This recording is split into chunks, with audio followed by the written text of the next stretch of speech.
आप देख रहे हैं न्यूज टॉक्स इंडिया, देश सबसे पहले। नमस्कार दोस्तों, आप देख रहे हैं न्यूज टॉक्स इंडिया और मैं हूं राजेश आनंद योगेश्वर।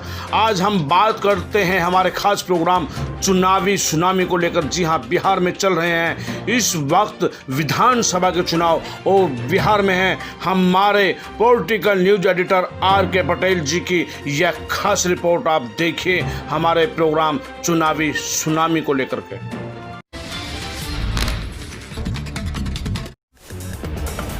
आप लोग जानते हैं कि हम लोग चुनावी मंजर के मैदान में होते हैं। बिहार प्रदेश विधानसभा का चुनाव इस समय सरगर्मी पर है। गया संसदीय क्षेत्र के अंतर्गत पड़ने वाले वजीरगंज विधानसभा क्षेत्र में हम लोग हैं। वहां पर हम लोगों ने देखा कि किस तरीके से वजीरगंज के पूर्व विधायक, भाजपा के वर्तमान मौजूदा प्रत्याशी वीरेंद्र सिंह के पक्ष में किस तरीके से लहर एवं विपक्षियों के लिए ललकार चल रही है और इस सुनामी में सीट किसे मिलेगा। आज विशेष बातचीत के लिए हम लोगों के पास यह जिला क्षेत्र के नामचीन लोग जो किसी भी नए परिचय के मोहताज नहीं, मोद सिंह जी हैं। मोद बाबू के नाम से जाने जाते हैं। सन 1990 सन 1995 में निर्दलीय उम्मीदवार के रूप में जनता जनार्दन के अदालत में पहुँचे एवं जनता का अपार विश्वास मत को प्राप्त किया।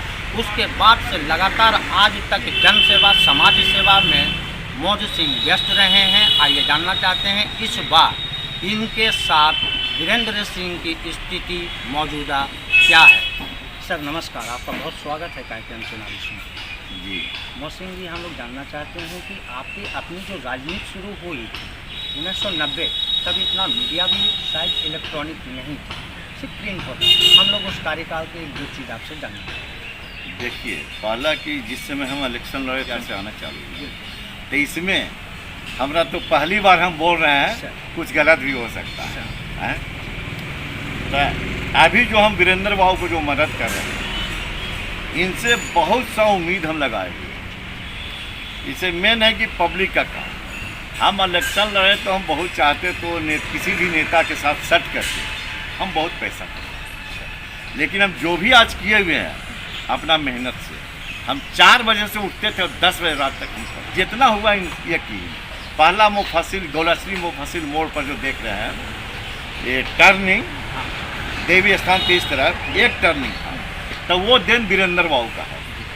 और जो टर्निंग बनाए उसके चलते उस जगह जाम बहुत कम लग रहा है। वो एक बहुत प्राचीन काल से ये समस्या मानपुर मुफस्सिल मोड़ पर था, लेकिन बहुत कम अब लग रहा है। दूसरा, पूरे बिहार में जो 6 लेन का पुल हुआ, निर्णय लिया, ऐसा मोद सिंह जी का कहना है। सर हम लोगों को एक खबर हाथ लगी कि जब 1990-95 के बीच में यहाँ पर कोई एक धर्मशाला का निर्माण के लिए आपको काफ़ी 85 में किया गया। 85 में हम धर्मशाला, इससे जुड़ी हुई एक बात हम लोग जानना चाहते हैं। धर्मशाला हम 1985 में बनाए, तो बहुत लोग चाहेंगे थे कि धर्मशाला ना बने, तो हम लोग 3 आदमी इस पर आ गए। एक हम थे, एक और हमारे साथ मोहन वाला का अशोक, और एक थे जिनका नाम पसंद वो गुजर गए। तो 3-4 आदमी मिलकर के हम धर्मशाला बनाए। और अवरोध उत्पन्न करने वाले वर्ग में से कौन लोग थे जो समाज के सेवा के लिए धर्मशाला जैसे का निर्माण कार्य आज जिनको थोड़ा सा नागवार गुजर रहा था कि हम हैं, हम कुछ नहीं कर रहे हैं, ये लौंडे छोंडे, हम थोड़ा देहाती भाषा में बोल रहे हैं कि ये एक धर्मशाला बना दे रहा है समाज का। जानते हैं कि इस समय बिहार प्रदेश में चुनाव का प्रचार अपने सरगर्मी को छूते हुए गुजर रहा है।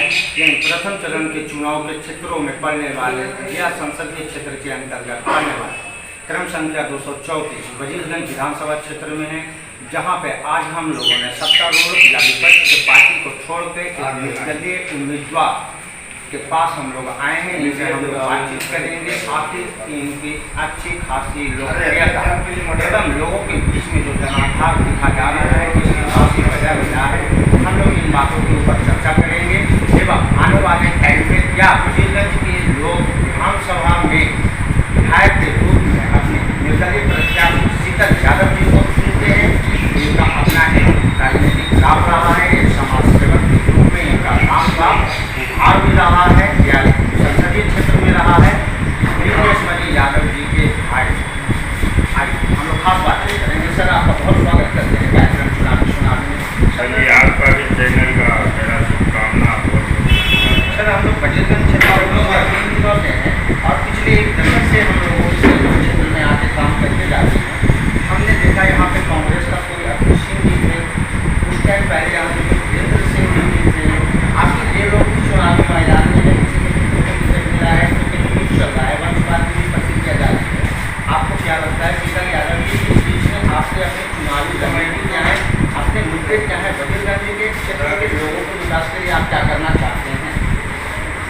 सबसे तो पहले मैं बजीगंज विधानसभा का जनता का मैं अभिनंदन और वंदन करना चाहता हूँ कि जब से बजीगंज विधानसभा का परिजीवन बना 10 साल हो गया। एक बार वीरेंद्र बाबू चुनाव जीते बीजेपी से और एक बार महागठबंधन का उम्मीदवार राजेश कुमार से। आज जिला परिषद के उपाध्यक्ष रहते हुए मैं कई कार्यों का, कई समस्याओं का पूरे वजीरगंज विधानसभा में योगदान देने का काम किया। हर बूथ में रहे तो ये लोगों हमने भी और यहाँ के स्थानीय नेता जो राजद गठबंधन का हमारे साथी भाई हैं, वो लोग भी काफ़ी प्रयास किया कि टिकट यहाँ चेंज हो,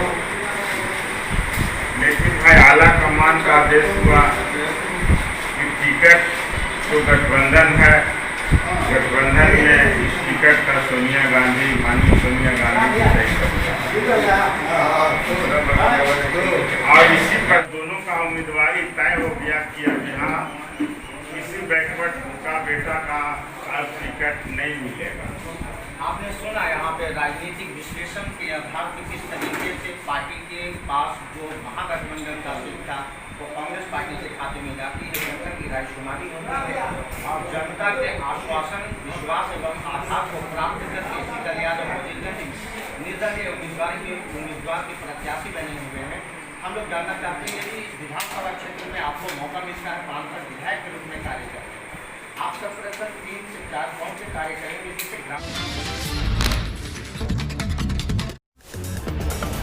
ब्यासनगर के रालोसपा के उम्मीदवार रणधीर कुमार केसरी जी, हम लोग इनसे जानना चाहेंगे यहाँ पे चुनाव में खड़े होने के इनके वर्तमान चुनावी मुद्दे क्या हैं, नगर के विधायक के द्वारा किए गए कार्यों के ऊपर भी कुछ सवाल किए जाएंगे। अगर इन्हें जीत यहाँ से मिलती है तो विधानसभा में पहुँचने के बाद यहाँ के प्राथमिकता के कार्य इनके क्या रहेंगे। सर, स्वागत है आपका कार्यक्रम चुनावी सुनावी में। हम लोग जानना चाहेंगे रालोसपा से इस समय आप हैं, आपके अपने चुनावी मुद्दे क्या हैं? सबसे पहले तो न्यूज़ तक इंडिया को धन्यवाद, जो मुझे आप माइक दिए, बोलने के लिए समय दिए। मैं 230 गया विधानसभा से राष्ट्रीय लोक समता पार्टी, जो कि अभी ग्रैंड अलायंस हुआ है, बहन मायावती जी, ओवैसी साहब, देवेंद्र यादव जी और राजभर जी के साथ, उनका संयुक्त उम्मीदवार 230 गया विधानसभा से। आप जैसा कि जानते हैं, हमारा 5 साल पूर्व से ही कार्यकाल चल रहा है राष्ट्रीय लोक समता पार्टी का। शिक्षा को लेके आंदोलन, स्वास्थ्य को लेके, रोजगार को लेके, जिसमें मुख्य रूप से शिक्षा। अगर एक व्यक्ति शिक्षित होता है तो उसे बताने में नहीं पड़ता है कि उसके क्या क्या कार्य करना है, वो सभी कार्य को अच्छे से कर लेता है। जैसा कि हमारे नेता आदरणीय उपेंद्र कुशवाहा जी ने मुझे गया विधानसभा से लड़ने का जब प्रतिनिधित्व कर रहे हैं, तो समझ सकते हैं कि समस्याएं मुझसे ज़्यादा बेहतर कोई नहीं जान सकता, और आप मीडिया वाले हैं, आपसे बेहतर तो और भी कोई नहीं जान सकता। यहाँ पे हम लोगों ने भी देखा है पिछले लगातार कई दशकों से बीजेपी असेंबली के उम्मीदवार दिखते रहे, उनके क्रियाकलापों एवं कार्यों के बारे में आप क्या मानते हैं? शहर का विकास आज कहाँ खड़ा है? शहर का विकास के बारे में अगर बात करेंगे तो अभी जो माननीय नेता हैं वो कहीं पे जनता के बीच में आपको दिख नहीं रहे होंगे। समझ लीजिए इसी से विकास का क्या आंकलन है। जब एक जनप्रतिनिधि जनता के बीच में जाके वोट ना मांग सके, जब डोर टू डोर कंपनी का चुनाव आयोग ने बात कही और नेता मांग ना सके वोट जाके, तो ऐसे जनप्रतिनिधि का आप क्या बात करेंगे हम?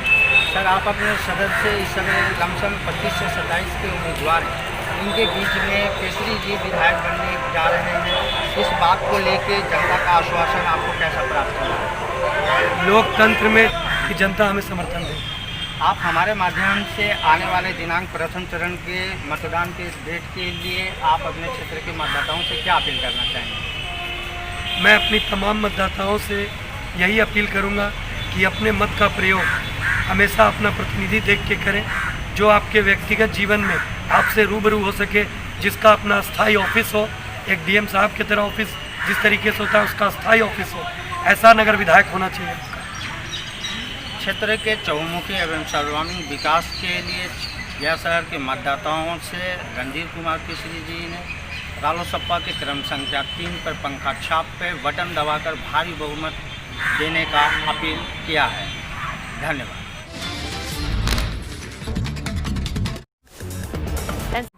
Now candidate is fighting from the Bodhiya. Sir, आपका स्वागत है कार्यक्रम में। अजय पासवान जी, हम लोग सर्वप्रथम जानना चाहते हैं, जब आप फतेहपुर से विधायक होते थे तब हम लोग भी आपके पास आए थे, मुलाकात हुई थी, आपने हमें 2 मिनट का टाइम दिया था। सर, हम लोग जानना चाहते हैं, आपने अपने विधायक कार्यकाल में फतेहपुर में कौन से विकास कार्य किए? सबसे पहले हम आपको धन्यवाद देना चाहते हैं कि इतना लंबी दूरी से चल कर आके आप न्यूज़ ले रहे हैं।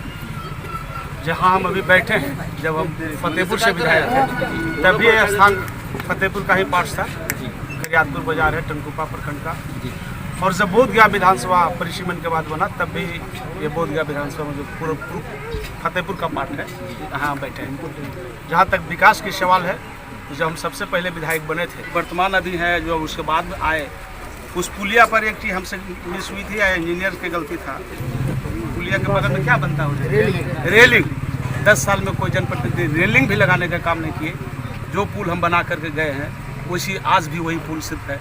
तो इसलिए इस बार बोधगया विधानसभा की जनता ने खड़ा किया। टिकट तो मिला ही है, राष्ट्रीय लोक समता पार्टी के हम प्रत्याशी है बहन मायावती, ओवैसी साहब और देवेंद्र यादव जी का। मुझे पूर्ण विश्वास है कि इस बार फतेहपुर बोधगया ग्रामीण क्षेत्र में सर किसानों के विकास के लिए आपने क्या किया एवं दलित समुदाय के विकास के लिए आपने क्या किया? एक शायद शब्द बोला तो शायद में हमको भी कुछ डाउट है, इसलिए हम उनके प्रति कोई कमेंट नहीं करना चाहते। हाँ, लेकिन हम जब चुनाव जीतने पत्रकार हैं, आचार संहिता में कोई शिलान्यास उद्घाटन होता है, जिनका आप शायद नाम बोले उन्हीं को लोग ले गए थे वहाँ पकड़ को कि शिलान्यास है।